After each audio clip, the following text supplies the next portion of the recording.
White House website and sent huge "F you" to Trump with change he made.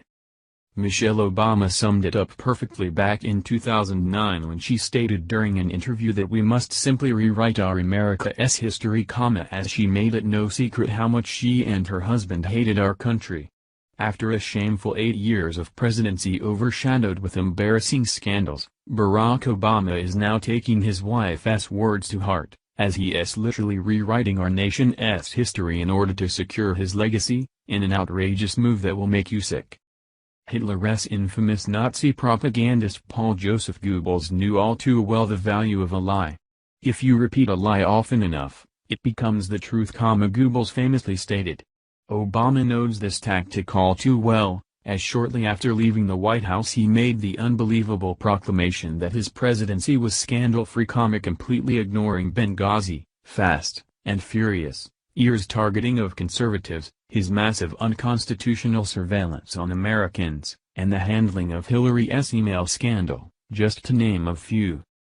If there's one thing Obama is talented at other than being a pathological liar, it's his uncanny ability to hijack any conversation or scenario and make it all about him.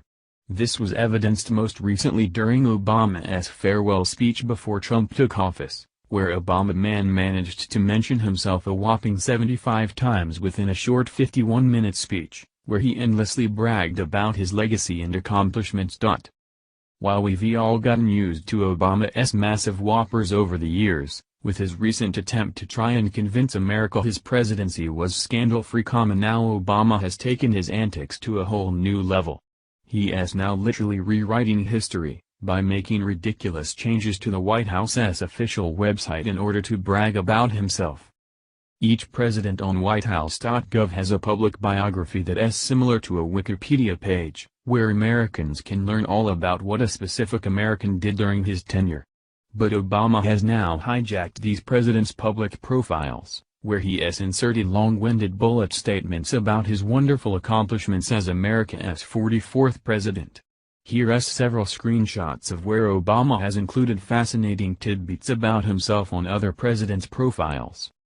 Did you know? Bullets about Obama can now be seen on the public presidential profiles of 12 presidents, including Bill Clinton, George W. Bush, George H. W. Bush, Jimmy Carter, Richard Nixon, Lyndon Johnson, John F. Kennedy, Harry S. Truman, Calvin Coolidge, Franklin D. Roosevelt, Herbert Hoover, and most disgustingly, our most beloved president, Ronald Reagan. Below is the full text where Obama has interjected himself as a desperate attempt to make himself irrelevant, where he has literally rewritten history in a disgusting attempt to whitewash his shameful legacy. Here's what you can see on each president's profile now. William J. Clinton. Continuing his work as a lifelong public service, Clinton created the Clinton Foundation in 2001 to improve global health, education, economies and environments. Affectionately calling him do-gooder-in-chief, President Obama has worked with Clinton to make buildings in our country more efficient, announcing a $4 billion investment in energy efficiency upgrades for commercial buildings. In 2009, former President Clinton partnered with 43rd President Bush to help rebuild Haiti, after the country was devastated by an earthquake. George W. Bush. In 2002, President George W. Bush's State of the Union was the first to be live broadcast on the Internet. In 2011 and 2012, President Obama's State of the Union speeches were available in an enhanced live-stream version that featured infographics, charts and data side by side in real time with the president's speech. George H. W. Bush.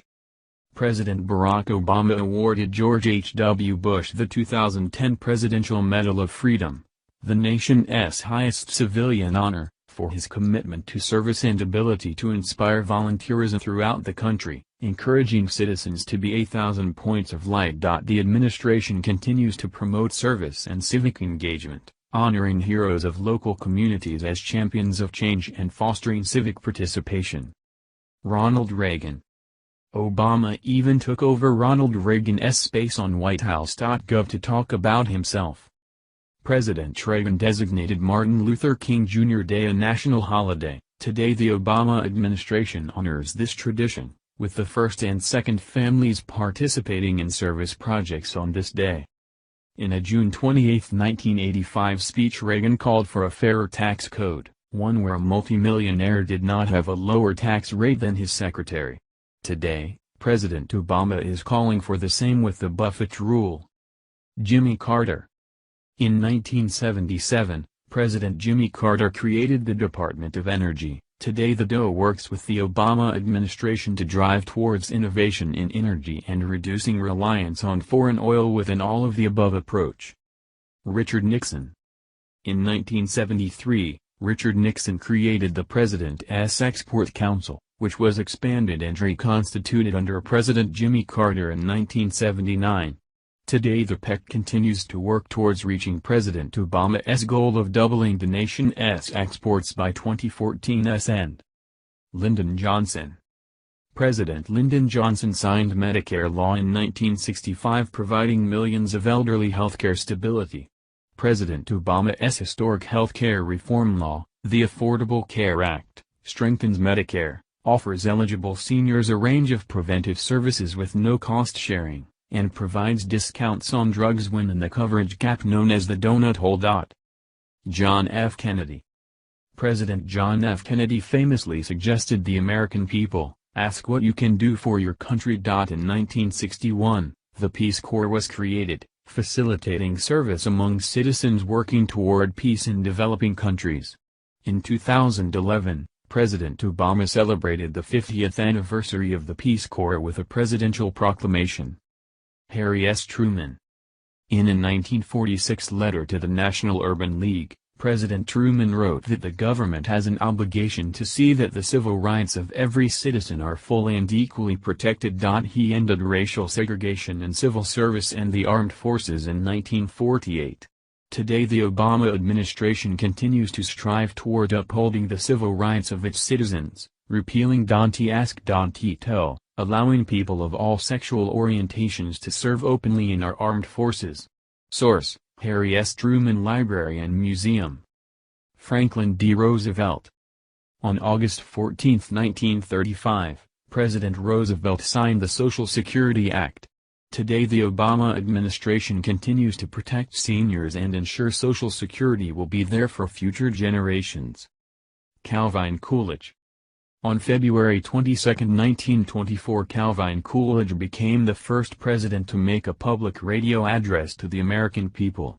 President Coolidge later helped create the Federal Radio Commission, which has now evolved to become the Federal Communications Commission, FCC.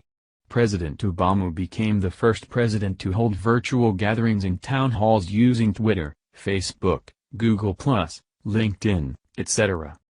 Herbert Hoover. President Herbert Hoover signed the bill founding the Department of Veterans Affairs July 21, 1930. President Obama is committed to making sure that the VA, the second-largest cabinet department, serves the needs of all veterans and provides a seamless transition from active duty to civilian life, and has directed his administration to modernize the way health care is delivered and benefits are administered for our nation's veterans. First Lady Michelle Obama and Dr. Jill Biden launched joining forces to mobilize all sectors of society to give our service members and their families the opportunities and support they have earned. This guy can be freaking serious. It's truly startling how desperate this man is to retain relevancy in this country. What a tool. Thank you for watching this video. What do you think about this? Share this on Facebook and Twitter along with your comments.